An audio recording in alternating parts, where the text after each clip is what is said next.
E aí galera, hoje eu tô aqui com uma referência para minha vida, para a vida do meu esposo, o pastor John Koeshall, e eu tô muito feliz mesmo.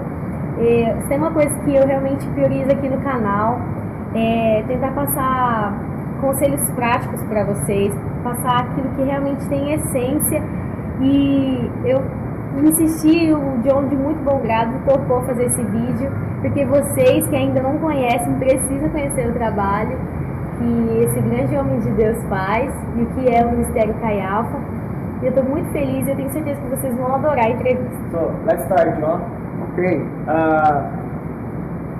We would like you to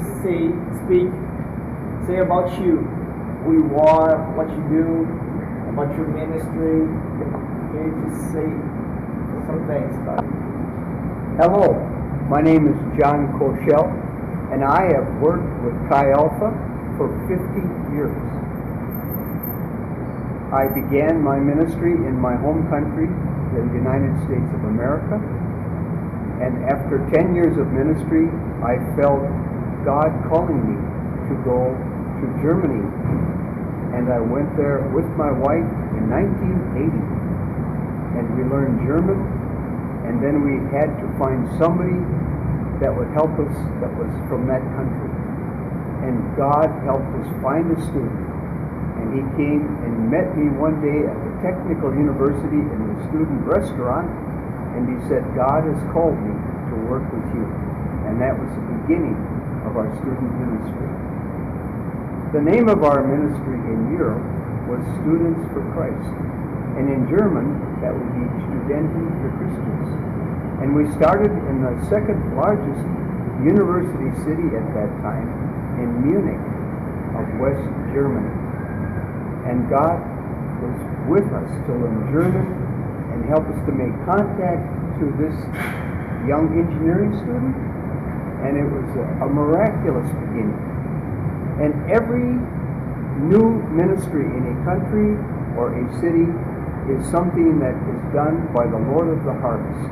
And each story is special and unique.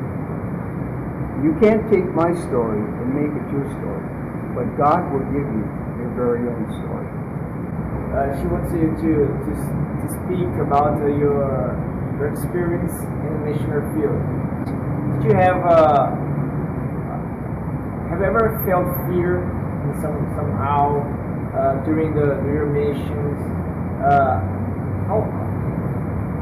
How did you do? I have felt fear, but God has helped me. And a way that I conquer fear is I quote the 23rd Psalm to myself when I'm in a difficult situation. The Lord is my shepherd, and I shall not want. And he'll lead me beside quiet waters. And even though I go through the valley of the shadow of death, I do not need to fear any evil. And so this is a great source of comfort for me. I have been in many roadblocks with soldiers and policemen. I've even been to police stations. But really, in my entire career, I have encountered little danger. Although some of the student leaders that I met, when I returned to their country a few years later, they had been martyred and they were in heaven. And so the dedication of student leaders especially has always been a great motivating force for me. As a missionary, I go to encourage. I try to be a model of a Christian that is entirely given over to the Lordship of Jesus Christ. But they teach me more than I teach them. Last December, I was with my wife in Germany at an alumni retreat, a conference where graduates from our ministry of 25 and 30 years ago came together.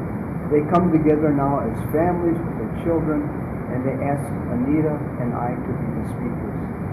And I was so impressed by how God has been using these people for 25 or 30 years as lawyers, as teachers, as medical doctors, as social workers, as pastors.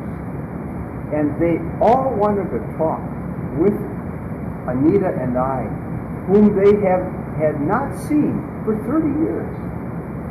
We did not have enough time to hear all of the stories that they wanted to share. To say, John, we were faithful to what you taught us in discipleship small groups. We have been trying to live out the call of Jesus Christ in our lives like you told us to. Now, all the glory goes to God. But we had a small part in a crucial time of their lives when they were students to help them in their spiritual development. It's a very satisfying work. And I recommend that you do something similar if God would so speak to you. Because you can look at me and see I'm old.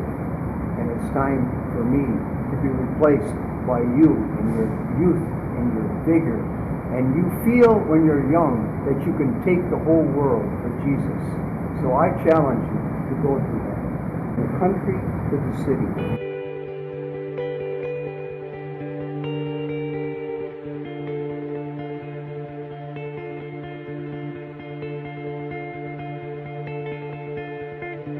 If you're in high school and preparing to go to university, you have as much opportunity in high school before you enter university to share your faith with your friends. You want to be students of God's Word. You want to read the Bible on your knees with books that will help you understand, like Bible dictionaries. You want to hear all of the teaching that is possible so that you can grow in your knowledge of God as well as to be a good engineer someday, or a good doctor, or a good teacher. So be sure and give attention to knowing God's Word and then obeying it. And that will prepare you for the challenges of being on a university surrounded by people that do not have direction for their life. And they tend to follow other people and professors. But we as Christians follow Jesus Christ. And He has given us the Word of God to help us understand Him and ourselves. And so please be diligent about studying the Word of God. Study about other cultures. There are so many different cultures, even in your country. And you need to be an observant person in prayer of saying, why are these people different? Why do they behave and act the way they do? There are books that can help you to understand how to communicate Jesus Christ to people from other parts of your country as well as other nations of the world. Because the world is becoming globalized. You buy products from every country of the world, and these same products are everywhere in every nation. And there is a unification that is coming as we are living the end times.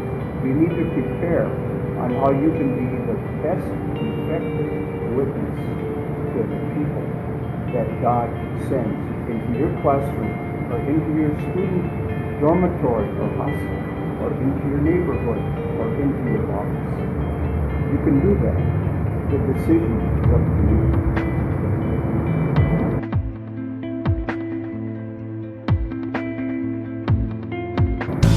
John, thank you very much. You're welcome.